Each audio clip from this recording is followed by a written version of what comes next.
ಜ್ಯೋತಿಷಿ ಕಮಲಾಕರ್ ಅವರ ಕಾಮ ಪುರಾಣಕ್ಕೀಗ ಮೆಗಾ ಟ್ವಿಸ್ಟ್ ಒಂದು ಸಿಗ್ತಾ ಇದೆ. ಮಗಳೇ ಬಾಯ್ಬಿಟ್ಟಿದ್ದಾಳೆ. ತಾಯಿಯ ಕಾಮ ಪುರಾಣ, ಜ್ಯೋತಿಷಿಯ ಅಸಲಿ ಆಟ ವಿಸ್ಫೋಟಗೊಂಡಿದೆ.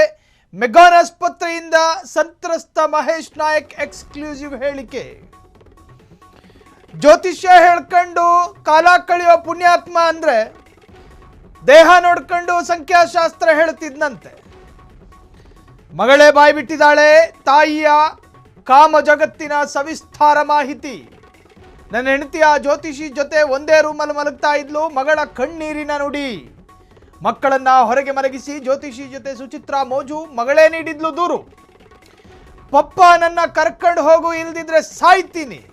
ಮಗಳ ಸಂಕಟಮಯ ಮಾತಲ್ವಾದು. ಮಗಳ ಫೋನ್ ಕಾಲ್ ಬೆನ್ನಲ್ಲೇ ಶುರುವಾಯಿತು ಸೀನ್. ಮಗಳನ್ನ ರಕ್ಷಣೆ ಮಾಡೋದಕ್ಕೆ ಹೋದ ತಂದೆಯ ಮೇಲೆ ಸುಪಾರಿ ಗ್ಯಾಂಗ್ನಿಂದ ಅಟ್ಯಾಕ್ ಆಗುತ್ತೆ. ಫೇಸ್ಬುಕ್ನಲ್ಲಿ ಹುಡುಗರ ಜೊತೆ ಸುಚಿತ್ರಾ ಲೀಲೆ.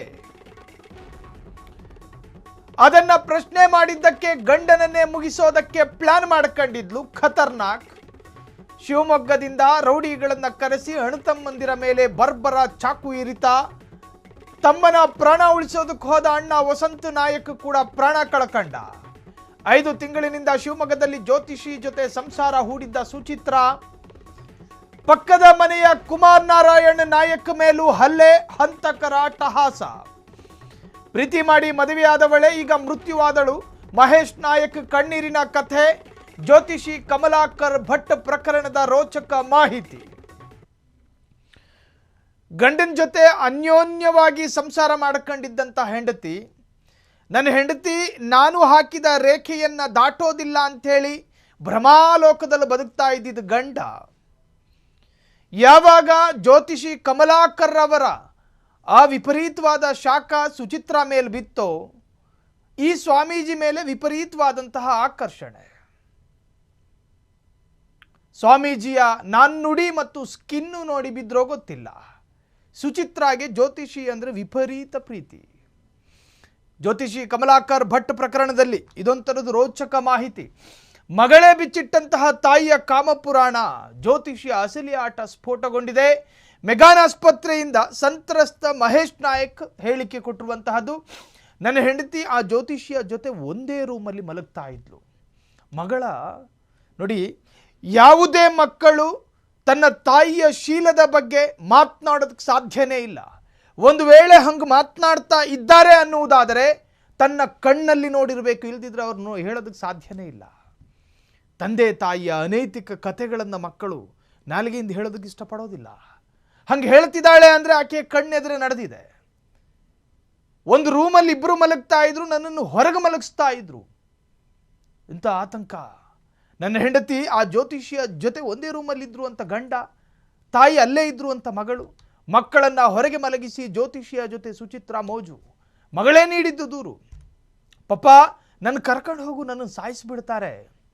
ಇವರ ಕಾಮ ಪ್ರಯಾಣಕ್ಕೆ ಮಗಳು ಅಡ್ಡಿಯಾದರೆ, ಇವರ ಕಾಮಯಾನಕ್ಕೇನಾದರೂ ಮಗಳು ತೊಂದರೆ ಕೊಟ್ಟರೆ, ಮಗಳನ್ನೇ ಮುಗಿಸುವಂತಹ ಹಂತಕ್ಕೂ ಅವರೇನು ಹೋಗದಲ್ಲೇ ಇರೋದಿಲ್ಲ ಅಂತ.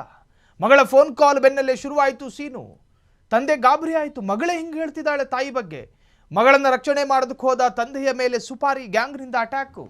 ಇದೇ ಸ್ವಾಮೀಜಿ, ಕಾವಿ ಸ್ವಾಮೀಜಿ ಹೆಂಗವನ್ ನೋಡಿ. ಇದೇ ಸ್ವಾಮೀಜಿ ತನ್ನ ಪ್ರೇಯಸಿಯ ಜೊತೆಗಿನ ಸಂಬಂಧವನ್ನ ಬಿರುಕು ಮೂಡಿಸೋದಕ್ಕೆ ಬರ್ತಾ ಇರೋ ಗ್ಯಾಂಗು ಅನ್ನೋ ಭಾವನೆ ಈತನಿಗೆ. ಕಟ್ಕೊಂಡಿರೋ ಗಂಡ ಕಣಯ್ಯ ಅವನು. ಅವನು ಪ್ರಾಪರ್ಟಿಯನ್ನು ನೀನು ಇಟ್ಕೊಂಡಿದ್ದು ಕಂಕಳ ಕೆಳಗೆ. ಆತ ನನ್ನ ಪ್ರಾಪರ್ಟಿ ಬೇಕು ಅಂತ ಬರಕ್ಕೆ ಬಂದಾಗ ಆತನ ಮೇಲೆ ಹಲ್ಲೆ ನಡೆಸಿದೆಯಾ? ಇದೆಂಥ ದುರಂತ. ಮಗಳನ್ನು ರಕ್ಷಣೆ ಮಾಡೋದಕ್ಕೆ ಹೋದ ತಂದೆಯ ಮೇಲೆ ಸುಪಾರಿ ಗ್ಯಾಂಗ್ನಿಂದ ಅಟ್ಯಾಕು. ಫೇಸ್ಬುಕ್ನಲ್ಲಿ ಹುಡುಗರ ಜೊತೆ ಸುಚಿತ್ರಾ ಲೀಲೆ. ಈ ಫೇಸ್ಬುಕ್ಕು ಎನ್ನುವಂತಹ ಪ್ಲಾಟ್ಫಾರಮನ್ನು ಕೆಲವರು ದುರುಪಯೋಗ ಪಡಿಸ್ಕೋತಾರೆ, ಕೆಲವರು ಸದುಪಯೋಗನೂ ಪಡಿಸ್ಕೋತಾರೆ.